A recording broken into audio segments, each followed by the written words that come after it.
The Middle East is a patchwork of religions, customs, and cultures.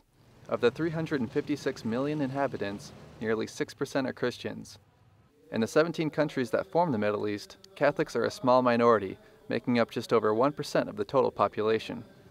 Most Christians in this area live in countries whose official religion is Islam. Some members of the Synod on Christians in the Middle East have proposed that the international community mobilize against the idea of state religion. This This is a very complicated situation because the West and the Middle East seem to be a single reality, but they are not. Lebanon has its problems, which are not different from those of Israel and Palestine, not to mention the Gulf, Iraq, Iran. They're actually quite complex and different.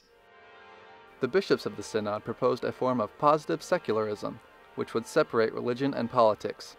Their aim is to iron out religious tensions and to counter the violence in Middle East anti-religious movements. During the Synod, cardinals, bishops, and representatives of various Christian rites present in the Middle East have also reflected on the unity of Christians.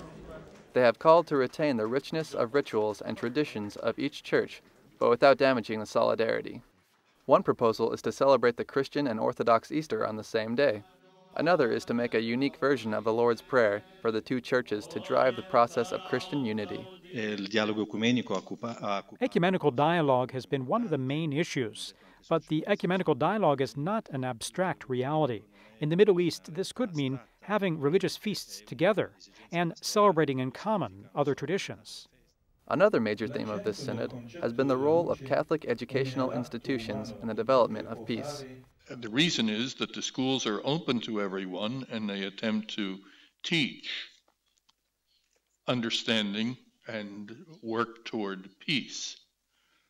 So my own conviction as a result of that and as a result of having seen the schools is that the more we can do to promote Christian education, not as a direct means of proselytizing, but as a means of moving hearts and spirits to work together for mutual understanding and for peace. In addition to Catholic schools, the Synod has also insisted on the formation of the laity and the priesthood in the Eastern rites.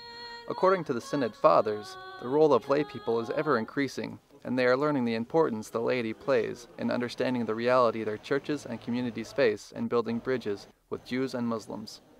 These proposals will be voted on by the Synod participants to draft an official document with the conclusions of the Synod on the Middle East.